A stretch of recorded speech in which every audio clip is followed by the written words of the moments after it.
આ તરફ વલસાડમાં ખાબકેલા ધોધમાર વરસાદથી નાનકવાડા ભાગડાવાડા વિસ્તારમાં રસ્તાઓ પાણીમાં ગરકાવ છે। નીચાણવાળા વિસ્તાર દેવ એવન્યુ શાંતિવન એપાર્ટમેન્ટમાં પાણી ભરાયા છે।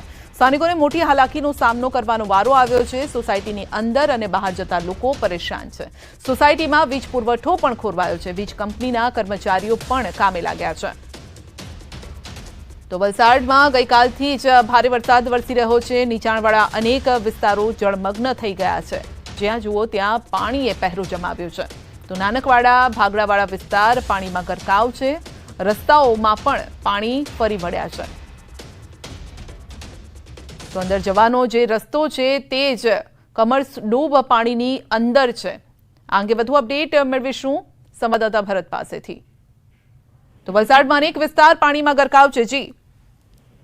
जी बिल्कुल संध्या वलसाड शहરની અંદર આજે વહેલી સવારથી અત્યાર સુધી સરેરાશથી વધારે વરસાદ વરસ્યો છે। શહેરના અનેક વિસ્તારોમાં નીચાણવાળા વિસ્તારોમાં પાણી ભરાયા છે। જો કે મોગરાવાડી નનકવાડા અને આસપાસના વિસ્તારમાં જે સોસાયટીઓ છે ત્યાં આગળ કેટલીક સોસાયટીમાં પાણી ભરાયા છે। બે વેવારી અને શાંતિ નગર સોસાયટીની અંદર પાણી ભરાયા છે।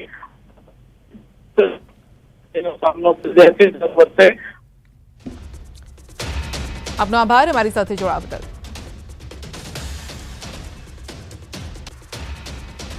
તો વલસાડ અને વાપીમાં ભારે વરસાદ છે। અનેક વિસ્તાર રસ્તા ઉપર પાણી ભરાયા છે। તો વલસાડના ચીપવાડ રેલવે અંડરપાસમાં પણ પાણી ફરી વળ્યા છે।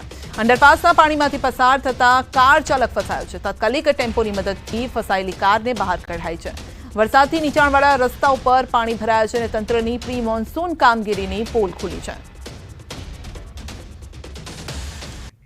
વલસાડમાં ભારે વરસાદને લઈને રસ્તા પાણી થયા છે। નીચાણવાળા વિસ્તારોમાં પાણી ફરી વળ્યા છે।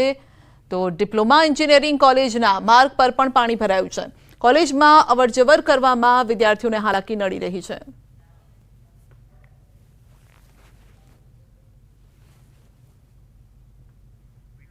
વલસાડ જિલ્લામાં સતત ભારે વરસાદ। ઉપરવાસ ધરમપુર અને કપરાડામાં પણ ભારે વરસાદ છે। મધુબન ડેમમાં પાણીની આવકમાં સતત વધારો। અત્યારે ડેમમાં 41,500 ક્યુસેક પાણીની આવક થઈ રહી છે। ડેમના 8 દરવાજા 1 મીટર ખોલાયા છે। મધુબન ડેમમાંથી દમણગંગા નદીમાં 41,600 ક્યુસેક પાણી છોડાયું છે। દમણગંગા નદી બે કાંઠે થઈ છે। મધુબન ડેમના કેચમેન્ટ વિસ્તારમાં ભારે વરસાદથી ડેમમાં પાણીની આવકમાં સતત વધારો થયો છે।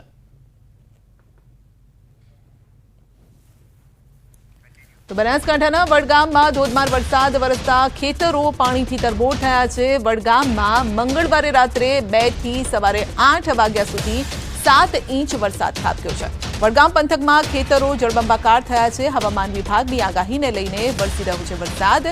સમગ્ર જિલ્લામાં વરસાદી માહોલને લઈને જનજીવન પર અસર થઈ છે।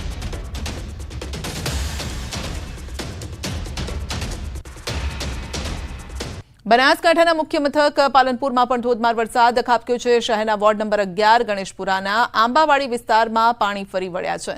લોકોના રહેણાંક મકાનમાં પાણી ફરી વળતા ઘરવખરીનો સામાન પલળી ગયો છે। સ્થાનિકોએ કહ્યું કે હજુ સુધી નગરપાલિકાનું તંત્ર વિસ્તારમાં ફરક્યું નથી। તાત્કાલિક ધોરણે પાણીનો નિકાલ કરવામાં આવે તેવી સ્થાનિકોએ માંગ કરી છે। ગણેશપુરા વિસ્તારમાં આજે વહેલી સવારે જે 3.5 ઇંચ જેટલો વરસાદ પડ્યો, આખો વિસ્તાર ડૂબમાં ફેરવાઈ ગયો છે। લોકોના ઘરોમાં પાણી ભરાઈ ગયા છે। લોકોને ઘર વખત નુકસાન થયું છે। પાલિકાને જાણ કરવા છતાં હજુ સુધી કોઈ તાક્યા નથી। અહીંયા સ્કૂલનો રસ્તો બંધ થઈ જતાં લોકો અવર જવર મુશ્કેલી પડી રહી છે। બાળકો સ્કૂલથી વંચિત રહ્યા છે। લોકો ચા પાણીથી વંચિત છે। આ 10 વર્ષ જૂનો પ્રશ્ન છે જે વરસાદી પાણી નિકાલનો પાલિકા દ્વારા સત્વરે નિકાલ કરવામાં આવે એવી અમારી માગણી। પરિસ્થિતિ અત્યારની એવી છે કે કેટલા ઘરોની અંદર પાણી ભરાયા છે મજબૂત, બરોબર। એ પાણીનો નિકાલ થયો નથી। હજી નગરપાલિકાને જાણ કરી છે પણ નગરપાલિકાની હજી કોઈ ટીમ આવી નથી। ખંભાતના જર્જરિત મકાન ધરાશાયી થયું છે। ભારે વરસાદના કારણે બંધ મકાન ધરાશાયી। ખંભાતના આરી પાવર હાઉસ પાસે જર્જરિત બંધ મકાન ધરાશાયી। ખંભાતમાં ભારે વરસાદને લઈને કાચા પાકા મકાનોને ભારે નુકસાન થયું છે। એકાએક જર્જરિત મકાન ધરાશાયી થયું, જોકે મોટી જાનહાનિ ટળી છે। તો લાઈવ દ્રશ્યો સામે આવ્યા છે। મકાન ધડાકાભેર તૂટી પડ્યું હતું અને તેના આ દ્રશ્યો સામે આવ્યા છે। તો લાંબા સમયથી આ જર્જરિત હતું મકાન અને વરસાદના કારણે પોલું પણ પડી ગયું, જેના કારણે અચાનક જ ધડાકાભેર તૂટી પડ્યું હતું. તો પંચમહાલના વેજલપુર ગામે 3 મકાનની દિવાલ પડી છે. મકાન ખાલી હોવાથી જાનહાનિ ટળી છે. તો કાલોલ તાલુકાના વેજલપુર ગામે દિવાલ ધરાશાયી થતા દોડધામ મચી ગઈ. વરસાદી વાતાવરણને લઈને જૂના બાંધકામવાળા મકાનોને નુકસાન થયું છે. અચાનક દિવાલ ધરાશાયી થતા આજુબાજુના રહીશો પણ ભયભીત બન્યા છે. મકાનમાં કોઈ રહેતું ન હોવાથી જાનહાનિ ટળી છે. કાલોલ મામલતદાર ટીમ ઘટના સ્થળે પહોંચી છે.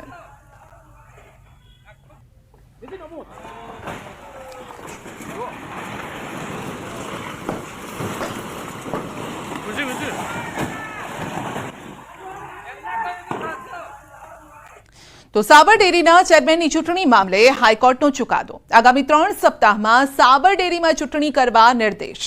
ડેરીમાં ચેરમેન અને વાઇસ ચેરમેનની ચૂંટણી 4 મહિનાથી બાકી છે. પૂર્વ ધારાસભ્ય અને ડિરેક્ટર જશુભાઈ પટેલે ખખડાવ્યા હતા હાઈકોર્ટના દ્વાર. સાબર ડેરીના નેતાઓએ